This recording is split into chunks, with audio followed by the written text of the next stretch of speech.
All right, and welcome back. I hope you had a good break, and it is time to continue with today's program.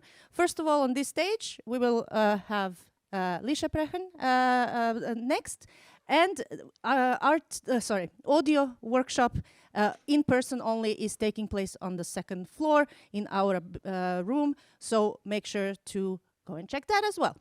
And now, without further ado, I want to introduce Felicia Prehn from Next Games, or Netflix nowadays, who will be talking about From Punk to Pixels, how a youth in subculture led to a career in games.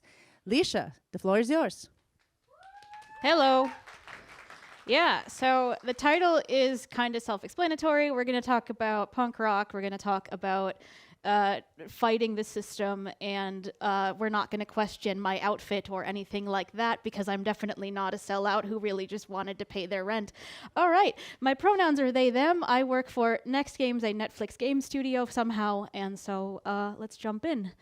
Me. This is all about me. So if you came expecting like art advice, you are absolutely in the wrong place. You're going to learn about a middle-aged non-binary person for the next 45 minutes. So, about me. So I've been blind since birth, which is about as fun as it sounds, but we get by.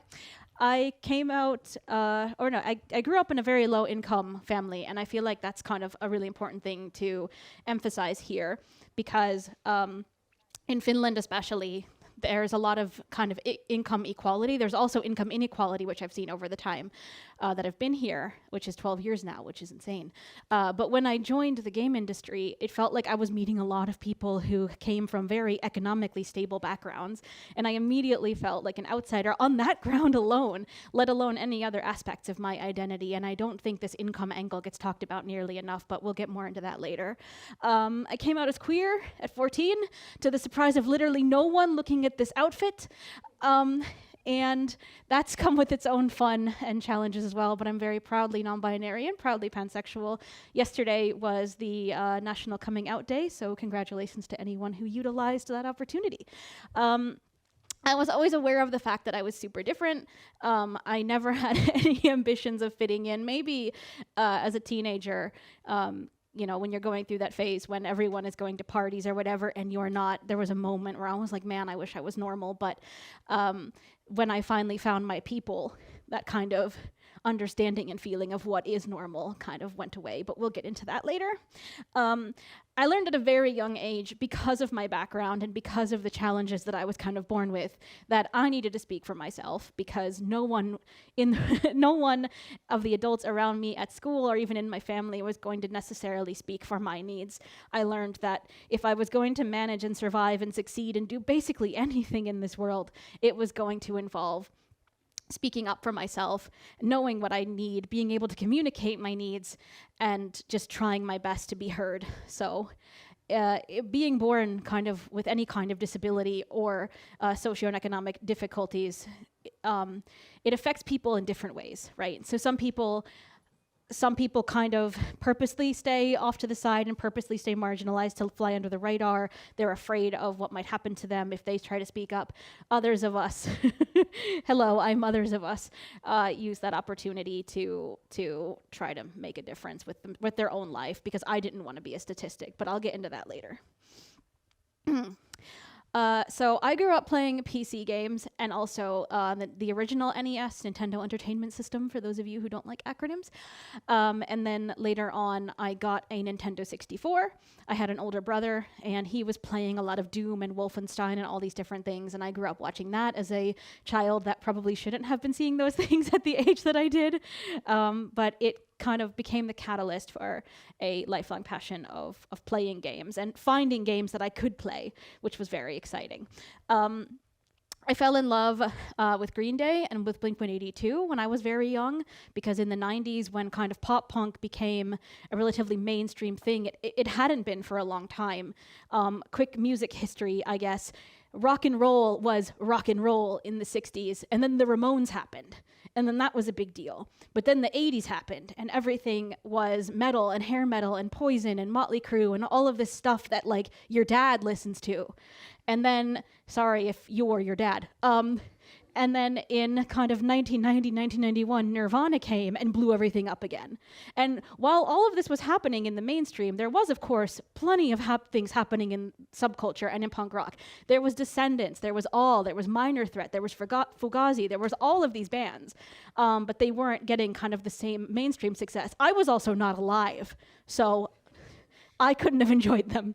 But in the mid-90s, when pop punk became mainstream again, I was at the right age, the right place, the right time, and it captivated me. It was fast, it was loud, it was aggressive, it was rude, it was everything that you were told you weren't supposed to be. And that fit me perfectly. So with the internet and technology and the series of tubes, I ended up in different chat rooms and different forums. I started moderating my first forum and have been a community manager since when I was 12. So I'll let you guess how long ago that was, but it's been a while. And I went to my first kind of underground show when I was 14. I had gone, of course, to different concerts. My first ever concert was NSYNC. Yeah, I know, very punk of me, but I think it's important to emphasize, and there's a TikToker named Madeline Pendleton who talks about this as well, that like every punk has that one pop artist who they will just live and die for. For me, that is any boy band that has ever existed at any point in history. And Taylor Swift, yeah. So thanks for calling me out in front of a whole room full of people. I appreciate it. If you're going to Tennis Palazzi tomorrow, so am I. So I'll see you there. So I started to see different bands, of course, like when I was younger than that, but when I was finally allowed to do kind of more sketchy places, because the thing about the US and punk rock shows is that they didn't happen in these nice, clean bars and clubs like you have in Finland. They were in the basement of some dude named Johnny Beefstew's house. And you had to ask your mom if it was okay to go hang out with Johnny Beefstew. That is literally the name of someone I know. So it's very different from how things go here, but I'm so glad I got those opportunities. So I want to talk a little bit about subculture. I have already, but I think it's important to talk more and more about kind of genres and what this all means in practice before we get into the games and the career and the whole how I got here thing. Because I found that when I moved to Finland, there was a really big misunderstanding about what punk was, what ska was, what all these different things were. And I think the time or the moment that became really apparent to me was we had this thing in Pori in 2017 or 2018 called Suviseura, which is a religious, it's like a religious summer camp thing that a certain religious sect here in Finland does every summer. It's like a really big part of their culture. And there were some pictures from there on Facebook about like where they send the kids who got sick. And I forget the actual name of it, but they had cordoned off the area for different kind of illnesses the kids had. And I'm not going to say the names because some of them were kind of gross, but it was just like, it was very much like potty humor kind of thing. And my friend took a picture of that picture and was like, oh, this like potty words and bathroom words, this would be a good name for a punk rock band. And I was like, no, it really wouldn't actually. And then it got me thinking about like, okay, so one of the biggest punk bands in Finland is Chlamydia. And that's a terrible name for a band, and also a terrible band, sorry. Yeah, I know, come at me. So it got me thinking about just how much differently Americans and Finns view punk rock. So because of this, I'm now gonna mansplain you a little while. So subcultures are values and norms, that are different and vary a bit from kind of the mainstream and typical values or cultures and things. So in Finland and the US, cultures can include, goths, hip-hop people, metalheads, punks. So that is a subculture. So if you and your friends are all really into metal and you all go to metal shows and you all have kind of like your own codes of conduct and your own internal ways of doing things with your friends or whatever, congratulations, you're part of a subculture. It's not a big scary thing, and it's not like you have to live in the fringes of society or you're never allowed to buy a €100 jacket on ASOS because you really like how it looks because you're part of a subculture.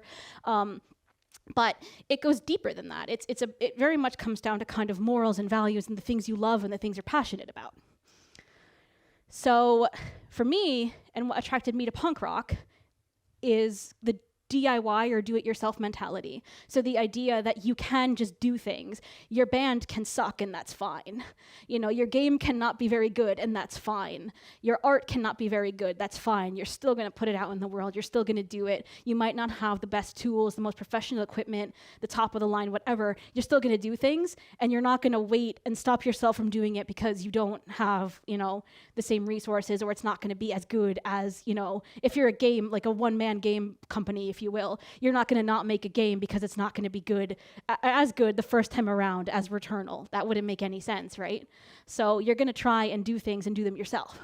Non-conformity or anti-conformity, again, kind of tying into the DIY thing, basically means that you can be yourself, express yourself the way you want, do whatever you want. You know, rules and norms don't matter. They're social constructs and made up anyway, which, you know, I still feel, but I'll get into that later. Community, very much about supporting each other, being there for each other, taking a stand together, engaging in direct action together, which is below here. Anti-greed, so not hogging all the resources, sharing things, sharing knowledge, not gatekeeping. That's a really big thing that I forgot to write down, but now that I'm speaking, I hear it. Not gatekeeping knowledge, not gatekeeping feminism, not gatekeeping any of these things. Sharing, community, being there for each other. And of course, direct action, so speaking up when needed, protesting when needed, speaking up when things are wrong. I said that already, but I'll say it again because it's really important. So, there's kind of a lot of different subgenres and things within punk rock. There's hardcore, there's emo, there's ska punk, there's all kinds of different things. And ska especially gets a really bad rap as like a joke genre, which is, to me, just tragic. I'm not being funny here, like it's sad. Like I once saw a meme on Facebook, because I'm old, I use Facebook. Somebody said that ska is the sound that plays in a little boy's head when his parents tell him he can have more mozzarella sticks. Which, I mean, I love mozzarella sticks, but that is not funny. Ska was created around the idea of anti-racism. It's an inherently anti-racist movement. The black and white checkers that they wear on their pants and their jackets or whatever, it symbolizes black and white unity.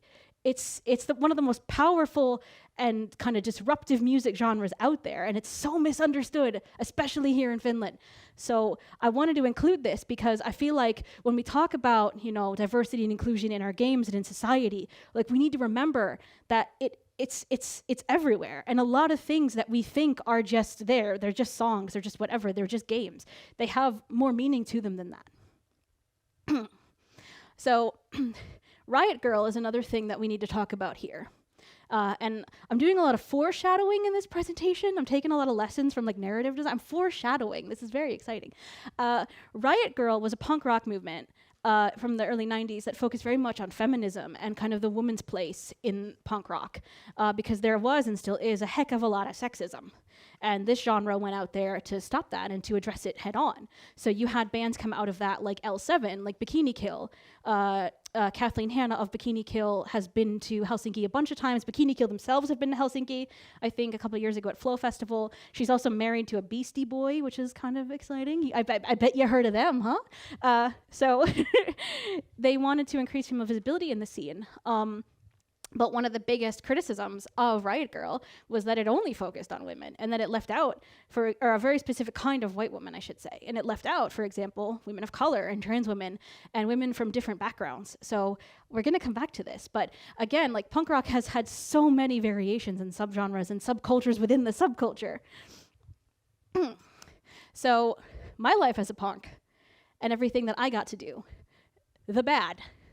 I was often the only blind person in the room, the only disabled person in the room, and the only woman in the room, all at the same time. I was the only one. And I was just as short as I am now back then as well. So I was taken about just as seriously as I am now. So it was a lot of kind of fighting for myself to be taken seriously, fighting for myself to be seen. You know, there'd always be the tough guys in the mosh pit that thought it would be really cool to take on the 147 centimeter blind girl in the corner. You know, this kind of different macho behavior I had to learn to deal with at a very young age.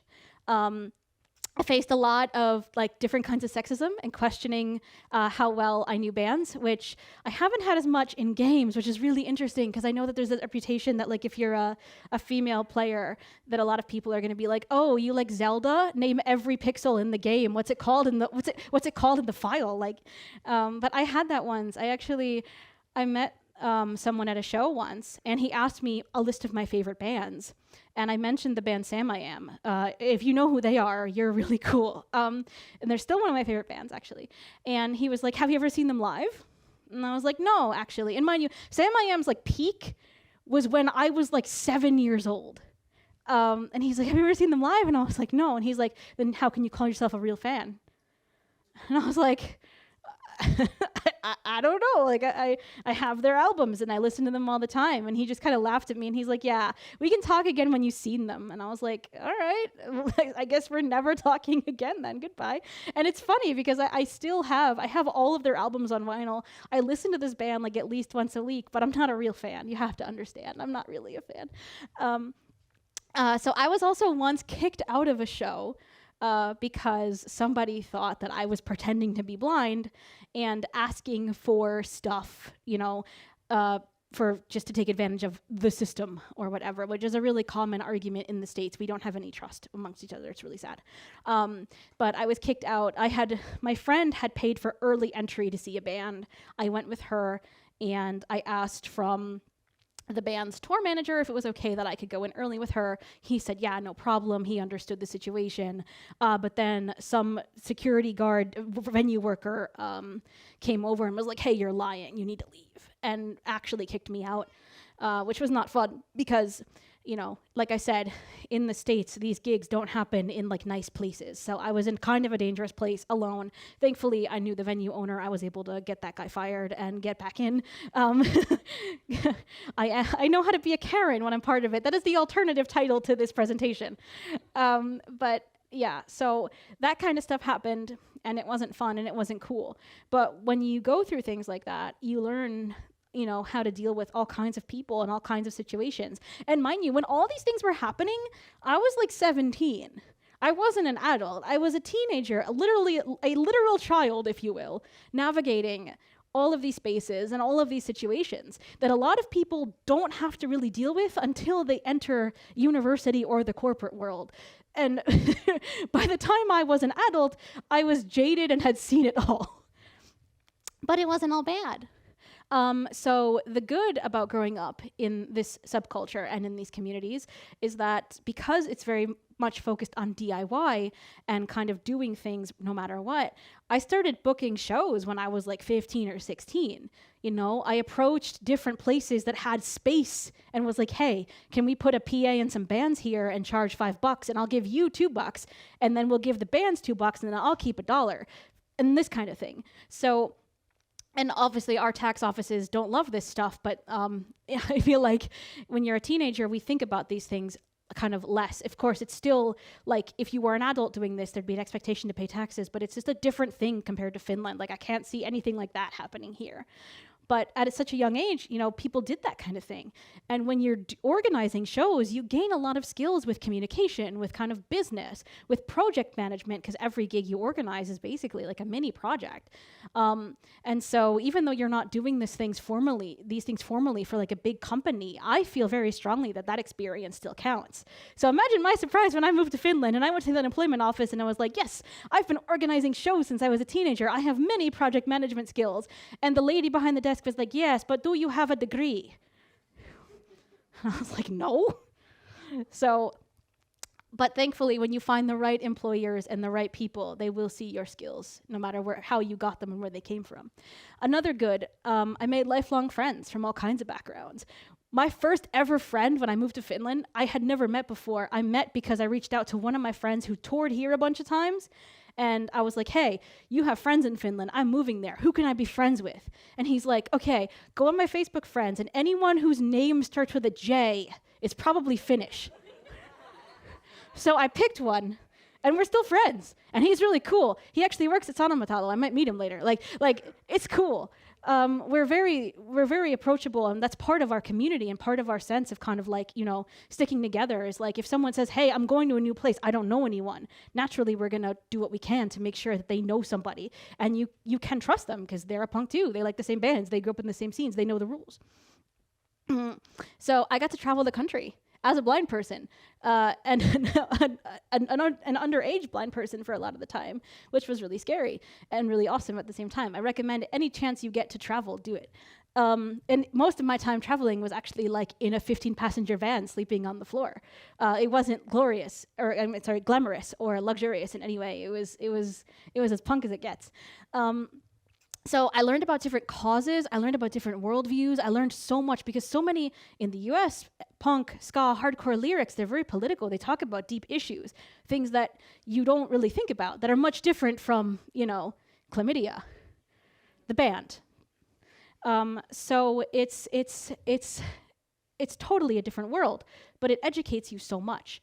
And so again, I hadn't been to school, but I left that scene feeling as though I had seen and understood way more than what I did when I joined. And it improved my ability again to advocate for myself. Because when you are doing everything on your own, it's not like I could ask my mom or somebody for help when it came to like how to book a show or how to get around or how these different things do these different things. My parents and the adults in my life didn't have those skills. I had to learn them. And I had to learn them from watching other people in the scene and also just trial and error. And because of that, I learned how to, you know, state my needs clearly. I learned how to talk in front of people like I'm doing now. I learned how to kind of talk my way out of negative or scary situations. I learned a lot. But games! This is called We Love Games, not We Love Sam I Am. I would love to speak at that conference. So I joined the Finnish game industry by sheer luck. Period. Like I just applied for a job and I got it, and that was it. It wasn't anything more. I don't have a degree. I don't have a background in games. The company that I applied for was called Nopia. They started as a 3D animation studio, and now they do games. And they started doing games when I joined. And I think whenever I can share this message, I like to share it. Because again, I feel like, especially in the media, there's a lot of this weird thing that like, you have to do game studies, you have to do this, you don't have to do anything. You have to have passion, and you have to have lots of projects, and you have to be able to show that you know what you have to do, and you know what needs to be done to do the thing, whatever the thing is. But I believe really strongly that you don't need, I mean, you should always be educated. Like, I will never not say, don't go to college. You should go to college, absolutely. But don't feel like because you don't have a specific degree or a specific certificate that you can't apply for something. So thank you for coming to my TED Talk within my TED Talk. I started there, and I was wearing many hats because it was a small company. So those of you who've worked in, 4, 5, 6 people companies know you end up doing a lot of different things, which was really cool. I loved it, and that company still exists, and they're all awesome. So I got involved pretty quickly with the diversity and inclusion stuff within the game industry. Because first of all, I was just super eager to find out, were there other people who also were working in games who were like me? I felt like there would be, because if you make games, I had this idea that like if you make games, you must be inherently fun. And most of us are, I think. So I was really excited to see if there were more fun people out there. And thankfully, I did get to meet so many. But I was disappointed with a lot of the kind of rhetoric and the ways we were approaching diversity and inclusion at the time. It was not great. And it felt very much like diversity meant very specifically Finnish women. And a lot of companies would say, or people from companies would say, we want to improve our diversity. Other women would talk about, yeah, I want to watch a diverse TV show. And what they really meant was they wanted to, attract more women and watch a TV show with a lot of women in it, which is not a bad thing. I will never say that that's a bad thing. But it felt very alienating, partly because I was very much non-binary and had no idea at the time. I wasn't like other girls, you see, because I wasn't one. But for a lot of other things, for a lot of other aspects of my identity as a blind person, as a foreigner, as a queer person, it felt bad. And I knew a lot of other people who felt that way too. Because what it came down to, when I really thought about it, was that it felt like conformity, but in pink. And what did we say a few slides ago about conformity? Bad. So I wanted to be able to walk into an industry event, and feel like I was accepted exactly as I was and that I didn't need to change. But I immediately was met with the existential crisis of, over here we've got what people say are the boys and the men who, are their own group. Then we have the women who want the same thing but with the roles reversed. And then we have this other group over here who just wants to drink chocolate milk and play Nintendo.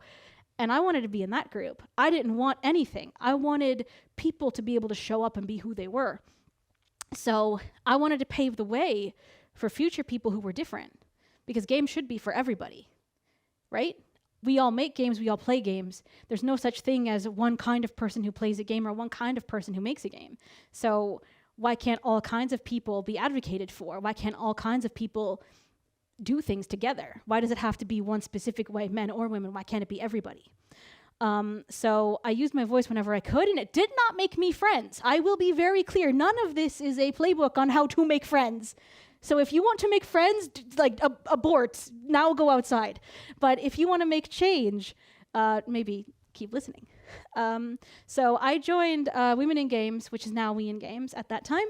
And I immediately began to, push for more intersectionality and more change than what we were already pushing for. So what is intersectionality? And I know some of you have heard this word, probably. I know it's used in the Finnish media a lot as well, but I think there's still kind of a lack of understanding of what this actually means in practice and where it came from. So intersectionality basically is the acknowledgement that everyone has their own unique experiences of discrimination and oppression. And basically it means considering every aspect of someone. So somebody might be, like in my case, and this is very much related kind of to how the American political system works. So in my case, I am obviously a white person, but I am also disabled and I'm also queer. And when you look at all the different lines and intersects of someone's identity, you get a bigger picture of who they actually are, aside from just looking at someone as only a woman or only a person of this specific background. So it's really important when we're talking about diversity and inclusion at work and in any setting to understand that people are not just one thing, they are many things. They are wonderful and complex. And this was actually invented as a thing and a name by Kimberly Williams Crenshaw in 1989. So this is not an old ideology, which is scary, because 1989 was not that long ago. That's when Taylor Swift was born. See, foreshadowing. So Riot Girl failed in a lot of what it wanted to do. And that's why most of you probably haven't heard of it. And one of the big reasons Riot Girl failed was because of its refusal to be intersectional and its refusal that this thing is about women with a Y unequivocally, and a very specific kind of woman with a Y at that. And what I didn't want, because I saw this happening, I had read this story before. It was not my first rodeo. I did not want to see that happen in Finland, and I did not want to see that happen in our industry, where we just alienate a whole bunch of people, a whole bunch of talented, passionate people who want to make games and who want to entertain people and show their ideas, be completely marginalized and alienated even more by a movement that on paper says that they're looking out for them. I did not want to see that happen, and so I tried to do a thing. So I can't talk about my own journey and my own career without talking about accessibility. So I gave my first talk about accessibility in 2017. I had never heard the word before, which is very funny. Because you would think as a blind person, my whole life, I would have known all about accessibility. But when I was younger, it was just, finding ways to play things, finding games I could play, doing things I can do, finding the workarounds, doing whatever I had to do. It never occurred to me that there was an actual movement and a thing where people are like, hey, maybe disabled people actually should be able to play games. What a novel thought. So I've now given over 100 talks about accessibility, which is why when a dear friend of mine in the audience said, hey, someone here wants to talk to you about accessibility today, I was at first like, uh-oh, make that 101. I need to update my slide. I want to give disabled players a voice, and I want to humanize them. Because again, when we talk about conformity, I don't think someone should be of a certain physical ability or be of a certain way in order to play games. That doesn't make any sense. That's forcing conformity on people who literally cannot, given the circumstances. And that's not cool, and that's not punk rock. So, Next Games. So I joined Next Games in 2021 as a PX specialist. And because I can't keep my mouth shut and can't not sign up for extra duties, I started working right away with their diversity, inclusion, and belonging group. And I really loved right away that belonging was part of it. Because belonging is not fitting in. Fitting in is changing parts of yourself in order to fit the space. Think about a puzzle piece. A puzzle piece fits in, but belonging is something totally different. Belonging means that you just show up and you belong, and it's cool and it's wonderful. Now, there's a lot of philosophical talk about is belonging good actually, but that's a different talk that I'm not going to give. That's on LinkedIn. You can go see it there. So I became the group leader of the DIV group in 2022, and I very quickly realized that I wanted to do this full time, like really badly. So I wrote my own job description and I pitched it. And I got the job. So in 2023, I transitioned to a new role where I do diversity, inclusion, belonging, and communications full time. And I'm now leading all of our DIB initiatives. And one of the reasons why I was really kind of passionate about staying at Next Games and taking the next step with Next Games is because their values align really closely with mine. And I want to talk about my values and morals. And this is the last part of the presentation for a reason, because I think that taking the time to understand your values and question your beliefs and really dig deep into what it is you actually stand for and what are the things that are actually important to you is probably one of the most important growth things you can do for yourself. Like, of course, have your hobbies, have your projects or whatever, but also thinking about what it is that you're passionate about on like a different level. So maybe you're passionate about drawing, but like, are you also passionate about other things? What are the values you look for in a company, in a project, in the people you're around, in the world? Are they the right ones for you? You know, questioning yourself is also really important. So I like to actually read a lot of stuff by people who disagree with me because it makes me angry and it makes me sick, but it also reinforces the fact that I actually do believe the things I do.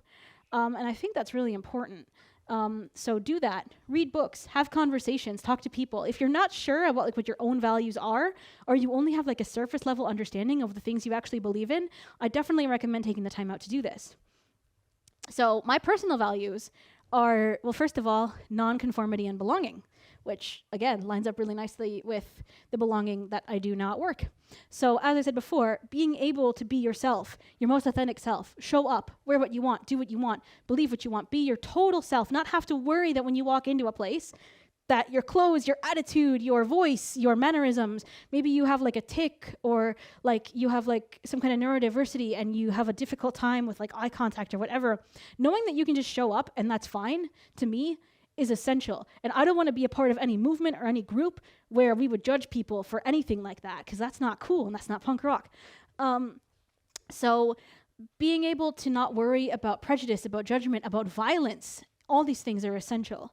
And never forcing anyone to change. And the caveat here is that, of course, if any of this is impeding on anyone else's human rights, then that's not cool, and we don't like that either, because tolerance does have a limit, and it's, you know, human rights. So, DIY. And as I've said before, I will say it again, doing things yourself, not worrying about professionalism, perfectionism, any of that, just jumping in and doing stuff, no matter how it takes, or what form it takes, you know, buy or get free stuff from Facebook Marketplace because people give free stuff away all the time if you need like a computer or a mouse or whatever. You know, use libraries. Like this library is awesome. They have everything here.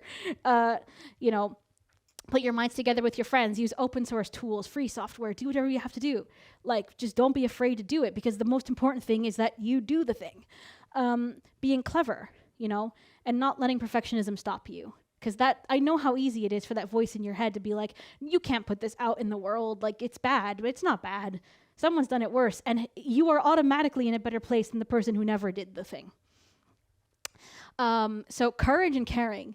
And those are actually two of Next Game's values as well. This is not a Next Game's like side pitch. I'm just, pointing out the, how do you say, chemistry that we have. And one of the reasons why I was really keen on staying there. Speaking up when things aren't right. This will not make you friends always, but you will sleep better. Make space for people, all kinds of people, especially people who were in a worse way than you, in a worse position than you. New joiners, juniors, all these people. Make space, don't gatekeep. Everyone should be welcome. Everyone deserves a seat at the table. Everyone who wants to be here deserves to be here. We don't gatekeep. Lend your voice to others when they're too scared or not able to speak. And this is a really big thing. Don't talk over people, obviously. But if someone has a cause they want to amplify, but they don't have the courage to amplify it, or has a thought that they want to amplify, but they don't know how, be there for them. Let them tell you, and then you can work on it and give it the audience and the space it needs. Be there, be a friend in that sense. And take risks, because that's like super important. I wouldn't be here right now if I didn't take a whole bunch of risks, some of which were incredibly reckless and stupid on paper, but I have this jacket now, so that's cool. So, I have some resources for you. Skatoon Network, they are amazing. They're on YouTube, they're on TikTok, they're on all the places where the young people are, and they talk a lot about ska history and what ska really is. It's amazing. On Intersectionality, The Essential Writings by Kimberly Crenshaw. Again, this is a really amazing reading for anyone who cares about diversity and inclusion in general, not just in games, because it's, for me at least, been very formulaic and essential and foundational for everything I believe in. And Girls to the Front, The True Story of the Riot Girl Revolution by Sarah Marcus, another really good book about women and punk and stuff. And this is the thing, I finished it, that's my name, and if you want to apply for a job and work with me, I'm sorry, and here's the link. So, thank you. I'm going to mute myself and drink water, and Natasha's hopefully going to get some questions or ask them Absolutely. If nothing, I always have questions, you know that. But more importantly, any questions? Well, let's start here. And you can post in Discord. Hi, Alicia. Great talk. Do you have recommendations? Am I on? Yes, okay, thank you. Yeah. Do you have recommendations for punk video games or punk video game companies that we should all follow? You know what? I was thinking that I should Google, I should look that up before I came, and I forgot. So if you add me on LinkedIn, I will send you that information as soon as I get home. Because I know quite a few other people who are ex-punks who now also have fun corporate jobs. They're doing a lot of really fun different things. So I will get back to you if you want. Well, I think we're already friends on LinkedIn. Yeah. But you should share it with the world. I will. I will make a LinkedIn post when I get home at some point. Thank you. TM. Amazing. Thank you. Any other questions? Yes. And also, I do see some typing, so definitely. Oh, questions typing. are Cool. Yeah, typings are coming in. I forgot that we were having a chat. Hi, chat. Hi, was really a fun and interesting talk. I was wondering, out of curiosity, so obviously, like, I've seen people play video games with like more physical disabilities and so on, missing limbs and so on. But how do you play video games blind? Very carefully. So, first of all, it's really important to understand that the idea of blindness as like, you know, what a lot of people assume it is, which is it's totally black and you're just like waving your hands and you don't know, like that is super rare. I don't have a statistic right now, but people who can see absolutely nothing are extremely rare. Most people have some degree of light or shape or something that makes them able to, at some level and in some way, interact. So for those people, there are different accessibility features out there. Different games have done this better than others, and different platforms have done this better than others. For example, mobile is very, very, very, very behind compared to PC and console. But there's all kinds of different accessibility features out there that you can do. GameAccessibilityGuidelines.com is a really good website that of course, if you're just a curious person who's not a developer, it's still useful because it tells you the things that games have added to make them more accessible. But for people who are completely sightless, one thing is, of course, audio controls, audio games in general.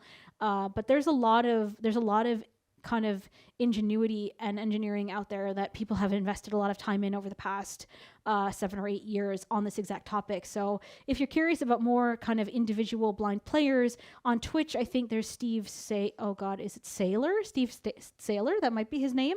And there's a few others as well, which again, if you contact me later, I can tell you about. I used to follow them all on Twitter. I'm calling it Twitter. It's Twitter. But I deleted Twitter a few months ago for reasons, but I will log back in for you and get you that information.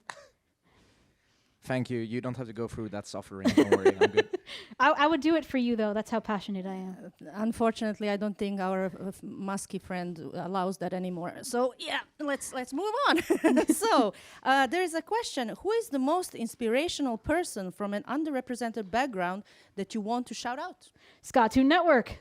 Yay! It was they were literally in my slides. Scatoon Network. Always, Jer is their name. They are amazing and super inspirational for me. They are from Florida, which is terrible for them, and they still have the courage to go on and do things and share their knowledge. So yeah, Scatoon Network can't shout them out enough. Fantastic. And also lots of praise for your talk. Thank you, Kari. chat. So yes. Any other comments or questions? There is. One more thing. Yeah. You said mansplain in the talk, but wouldn't it be more accurate to be themsplaining? Themsplaining, yeah. That's actually a good one. I should take that. Thank you, Evie. Themsplaining. We need to come up. Yes, we need more vocabulary for Yes, these indeed. things. Definitely. There is a question Oh, is coming. Let's go. So let's So but meanwhile, Yes. So what if you can actually tell what are you planning next? Like what are some big projects and things? You always have so many projects. Yeah, I do. I mean, so anything you wanna kind of hint what's happening? What are you up to? Foreshadowing. Actually, well, I've been working with Wien Games for a while now on office accessibility guidelines. I made for Wien Games back in the 70s, which I think some guidelines about event accessibility, but I've been working for a long time on these office accessibility ones as well, that I'm hoping to finish at some point before, 2040, and then share those with the different offices in the game industry to hopefully make them more accessible. But otherwise, I don't actually have many big projects going on. I've been taking a bit of a mental health break from too many side things. But I will ask you later yeah. how, because as you see, I'm Yeah. failing at it. No, miserably. but it's fine. Yeah, I've been taking a little bit of a break, just because I was for many years the person who did lots of things, and then it became to the point where I felt like I had to live up to the reputation of being the person who does lots of things. I'm in my reputation era, as they would say, and so. Yes, it's a Taylor Swift joke. I'm sorry. So I had to kind of put a stop after some events, and I've been taking it easy. But I'm gonna go see Wigfield in like 2 weeks. Saturday night, which is very punk. So that's exciting. Awesome. All right, we have a question. So. Yeah. You're a force of reckon with, and I'm very glad you have found a great place in Next Games. Thank you. Do you have any advice on how to identify culture fit as a potential employee during job interviews? So many companies talk a good game, but sorry, someone posted something else. So now the text jumped. Yes. Accessibility. But the truth can be very different. Yes. So And we all know this. Yes. So any thoughts and comments on that? So one of the things that I also really liked when I applied for Next Games is that on their website they said, we don't look for a culture fit, we look what you bring to the kind of the table. And at first I was like, yeah, okay. But then when I actually got there and I actually got to work with everyone, in our case, we really don't look for a culture fit. We are a company of very unique individuals with different backgrounds and different experiences. And so my kind of overall advice to that would actually be to if you find yourself in a situation where a company, let's say they reject you because they use the actual words, you wouldn't be a good culture fit, I feel like you weren't meant to be there anyway, because I think it's in a lot of cases kind of like it's an excuse for a lot of people. Like it's basically to me saying, we want people who are exactly like us. We don't want diversity. We want to just carbon copy each other, and that's fine if that's what you want. But it's been statistically proven that diverse teams make better games. So you need to have people who are different from you. You need to have that difference of opinion. So yeah, I mean, I would say just trying to find companies who have things that you like are big. Of course, read their websites, but also know that like you as a person and your own values are important when applying for jobs. I know that there are going to be people who are like, yeah, that's all fine and dandy until you need to pay rent. I understand the importance of having a job. And how, you know, for some people who really want to break into the industry, they're willing to take basically any job as long as they can say they work in games. But I think that's also very dangerous. Because at the end of the day, you have to work at a place that is emotionally and physically safe for you. And if you go to a place that is like so obsessed with culture fit, and then you find yourself changing and molding to fit their culture, that's not good either. It should be natural. Indeed. And there's a comment.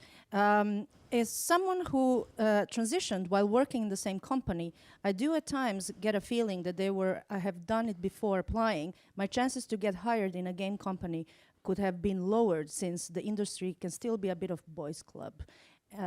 Any comments on that comment? Yeah, I mean, like, I don't doubt it.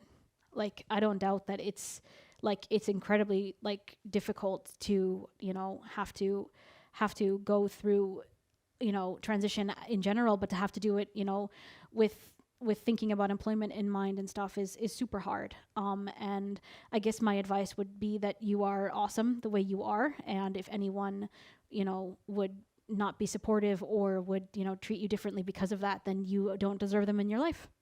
They don't deserve you. Well put. Any other questions or comments? We have one, and then we are slowly going to close the session. Hi, Felicia. It was just great talk and eye-opening, really. Thank you. And I have a question about the inequality between the men and women for their payments. Actually, also in Finland, have you ever have any comment on that? So I know that this is definitely a thing, and I'm very eager. One of the actually things I'm most excited about with kind of the way that we've, as a society, become... Are you okay? Okay. Flying phones. Oh no, it's well, okay. It's I hope okay. you're okay. One of the things I'm most excited about with, you know, society becoming hopefully more open to transgender and non-binary identities is that we might actually start to have non-binary statistics in salaries, because we don't have any of those. So we can see the difference between men and women, but we can't see non-binary, and we don't know where people are actually being categorized. So that's actually a problem that I feel very strongly about as well. A lot of companies are only kind of calculating salaries on a binary angle, which are then untrue. However, of course, it is statistically, historically so that men are paid more for similar roles. And I think in Finland, we have laws about kind of equality, especially as it relates to income inequality. And so I would just encourage you, if you work for a studio where you suspect that this is happening, to take up the topic, talk about it, you know, with your managers, with your fellow colleagues, like have a conversation if you notice that this is happening. Because if these discussions happen kind of underground and no one ever raises it within their company, that's a really big problem, right? Like, you know, you can have a lot of very, very big and strong and valid feelings, but if no one ever brings them to light, then nothing is ever done about it. And of course, like I said, there are laws in Finland that should prevent some of it. Of course, you know, no law is perfect. So yeah, if you suspect this is happening, like, speak up. You have to.